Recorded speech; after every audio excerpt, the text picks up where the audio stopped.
Assalamualaikum everyone, it's your Mahi and welcome to my YouTube channel. Dear viewers, আমার আজকের recipe রমজানের এই ভীষণ গরমে ঠান্ডা ঠান্ডা কাঁচা আমের শরবত। আর এই কাঁচা আমের শরবতে রয়েছে অনেক পুষ্টিগুণ যা আপনার শরীরকে অনেক রিফ্রেশ করে তুলবে। তাই অবশ্যই ইফতারে এরকম একটি কাঁচা আমের শরবত আপনারা তৈরি করে খাবেন। যারা আমার চ্যানেলে নতুন বন্ধু তারা অবশ্যই আমার চ্যানেলটি সাবস্ক্রাইব করে বেল আইকনটি ক্লিক করে রাখুন। তাহলে আর কথা না বাড়িয়ে চলুন মূল পর্বে চলে যাই। প্রথমে আমি এখানে কাঁচা আম 3টি নিয়ে নিয়েছি। এখন এগুলোকে খোসা ছাড়িয়ে ছোট ছোট টুকরো করে কেটে নিয়েছি। এখানে প্রায় মেজারমেন্ট কাপের 1.5 কাপের মতো কাঁচা আম রয়েছে। এখন এগুলোকে আমি ব্লেন্ডার জগে ঢেলে দিচ্ছি। এর মধ্যে দিয়ে দিচ্ছি কিছু পুদিনা পাতা, আর আপনারা চাইলে এখানে ধনিয়া পাতাও ব্যবহার করতে পারেন। দিয়ে দিচ্ছি 3টি কাঁচামরিচ, এটা আপনাদের স্বাদ অনুযায়ী আপনারা ব্যবহার করবেন। এখন দিয়ে দিচ্ছি 1 চামচের মতো বিট লবণ, দিয়ে দিচ্ছি 1/2 চামচের মতো গোলমরিচের গুঁড়ো।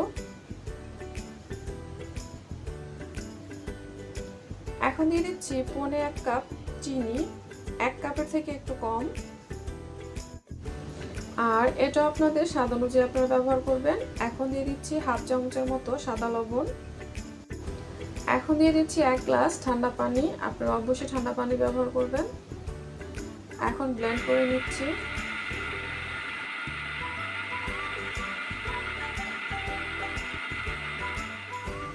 এখন এর মধ্যে দিয়ে দিব 1টি লেবু, আমি সম্পূর্ণটাই দিয়ে দিচ্ছি লেবুর রস।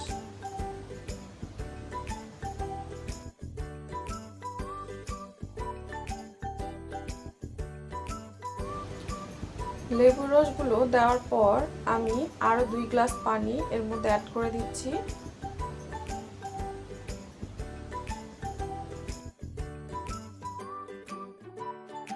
এখন আবারও খুব ভালোভাবে আমি ব্লেন্ড করে নিচ্ছি।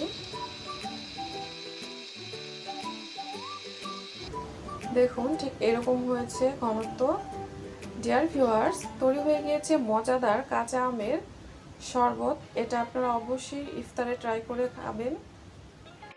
আর এই কাঁচা আমের শরবতে প্রচুর পরিমাণে ভিটামিন সি রয়েছে, আর এটা আপনাদের অতিরিক্ত মেদ কমাতে সহযোগিতা করবে, আর পুদিনা পাতা আপনাদের গ্যাস্ট্রিক দূর করতে সাহায্য করবে। তাই অবশ্যই ইফতারে কাঁচা আমের একটি শরবত আপনারা করে খাবেন। ডিয়ার ভিউয়ার্স, আমার আজকের রেসিপি যদি আপনাদের ভালো লেগে থাকে তাহলে অবশ্যই আমার চ্যানেলটি সাবস্ক্রাইব করে বেল আইকনটি ক্লিক করে রাখুন, যাতে এরকম নিত্য নতুন মজার মজার রেসিপি পৌঁছে যাবে আপনার কাছে সবার আগে। যারা আমার ভিডিওটি সম্পূর্ণ দেখেছেন তাদের সবাইকে ধন্যবাদ। আল্লাহ আপনাদের সবাইকে ভালো রাখুক, সুস্থ রাখুক, নিরাপদে রাখুক এই কামনা করে আজকের মতো বিদায় নিচ্ছি। আসসালামু আলাইকুম।